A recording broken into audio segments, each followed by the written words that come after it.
격 칼럼입니다. 토프리아의 1차 방어전 상대가 UFC 323에서 게이츠가 될 거라는 소문이 꾸준히 돌고 있죠. 그것도 12월이라는 얘기입니다. 하지만 이는 아직 루머일 뿐이고 일리아 토프리아가 올해 싸우지 않는 게 아니라 싸우지 못할 것이라는 합리적인 분석도 나옵니다. 그 이유는 바로 친형인 알렉산드레 토프리아의 11월 경기 일정 때문이죠. 두 형제는 한 명이 경기가 잡히면 캠프를 함께 운영하기 때문에 시기가 겹칠 경우 서로 경기를 잡지 않는다는 겁니다. 조지아 MMA 전문가들 역시 토프리아 형제는 경기 스케줄을 굉장히 신중하게 조율하고 체계적인 시스템으로 움직인다라고 분석하며 일리아가 형을 돕느라 올해 안에 경기를 치르기는 어려울 가능성이 높다는 시각을 내놓고 있습니다. 물론 그렇다고 해서 이후에 싸울 상대가 게이츠가 아닐 거라는 얘기는 아닙니다. 지금으로선 날짜만 올해가 아닐 뿐 내년 상반기에 경기가 열릴 가능성은 충분합니다. 실제로 꾸준히 게이츠만 거론되고 있는 만큼 상대가 게이츠일 확률은 매우 높다고 볼 수 있죠. 하지만 사실상 일리아가 마카체프와 웰터급 슈퍼파이트를 원한다면 시기를 어느 정도 맞춰야 할 필요는 있어 보입니다. 서로 경기 텀이 너무 벌어진다면 슈퍼파이트 시점을 조율하는데 문제가 생길 수도 있기 때문이죠. 어쨌든 날짜가 올해든 내년이든 팬들 사이에서는 왜 자꾸 게이츠냐라는 반응이 많습니다. 버젓이 랭킹 1위인 사루키안이 있음에도 게이츠를 밀어주는 것에 대해 아쉽다는 의견이 많죠. 물론 사루키안이 과거 펑크 문제 등으로 UFC 내부에서 괘씸죄가 있어 자격이 없다는 비판도 있지만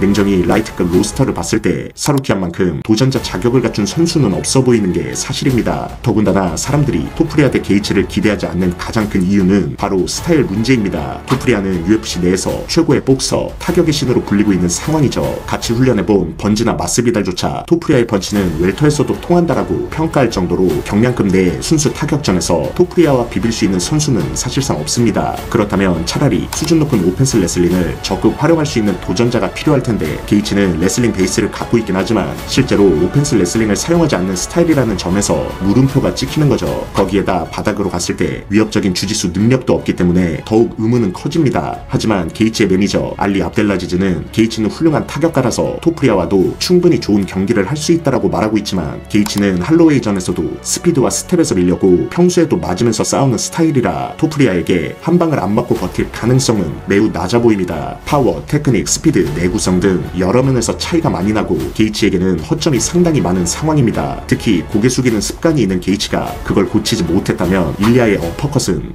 상상만 해도 무섭네요. 물론 게이츠도 이제 나이가 들어가면서 전성기를 지나 하향세를 타는 시점이란 건 부정할 수 없습니다. 결국 토프리아 입장에서는 게이츠가 가장 나이스한 시나리오일 수밖에 없습니다. 레슬링을 사실상 신경 쓸 필요가 없고 오히려 옥타곤 안에서는 게이츠보다 토프리아가 레슬링 옵션을 더 잘 활용할 가능성이 높기 때문입니다. 즉 레슬링 옵션은 게이츠가 아니라 토프리아에게 있는 상황이죠. 물론 모든 싸움에 100%라는 건 없습니다. 정말 게이츠의 럭키 펀치나 럭키 하이킥, 심지어 럭키 레그킥이 토프리아의 허를 찔러서 이길 수도 있죠. 하지만 앞에 럭키라는 단어가 붙듯 그만큼 가능성이 낮은 시나리오라는 겁니다. 스탠딩 싸움이라면 1, 2라운드 안에 끝날 가능성이 높아 보입니다. 다만 이번만큼은 게이츠가 타격전을 최대한 피하고 레슬러로 변신해 끈적하게 싸울 가능성도 배제할 순 없습니다. 아무리 그래도 플랜 B가 전혀 없을 리는 없으니까요. 물론 게이츠를 무시하려는 건 아닙니다. 분명 게이츠도 오랫동안 UFC 상위 랭커 자리를 지켜온 파이터기에 절대 간과할 수 없죠. 더욱이 토프리아 입장에서도 게이츠는 부담스러운 상대일 수 있습니다. 기량적인 문제보다 미스매치라는 말까지 나오는 상황에서 만약 게이츠에게 패배라도 한다면 토프리아는 정말 많은 걸 잃게 되기 때문입니다. 하지만 스타일과 데이터를 봤을 때 토프리아가 현재 너무 강한 전성기에 있는 만큼 토프리아를 무너뜨릴 가능성은 희박하다고 보는 시각이 우세합니다. 어쨌든 아직 오피셜은 나오지 않았기 때문에 올해 연말에 열릴지 아니면 내년으로 밀릴지 혹은 상대가 게이츠가 될지 아닐지는 확신할 수 없습니다. 하지만 이 정도로 계속 소식이 흘러나오는 걸 보면 게이츠일 확률은 80% 이상으로 보이죠. 결국 토프리아는 우선 마카체프 대 마델레나의 경기 결과만 지켜보면 되는 상황입니다. 마카체프가 이기면 토프리아는 더 큰 동기부여를 얻을 테고 내년 초 게이츠를 꺾은 뒤 마카체프와의 슈퍼파이트 가능성을 높일 수 있죠. 그러나 마카체프가 지면 다음 행보는 라이트급에서 마카체프를 직접 상대하든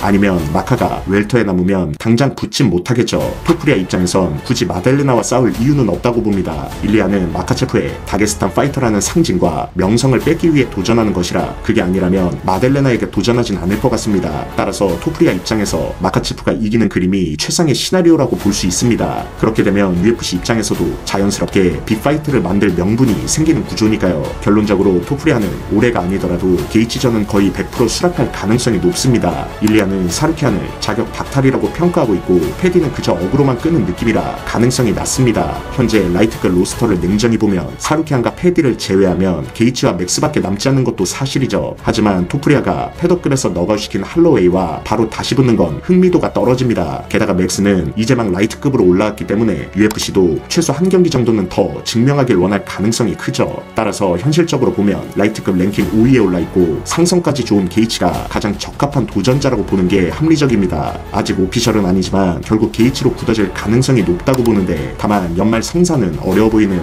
여러분은 어떻게 생각하시나요?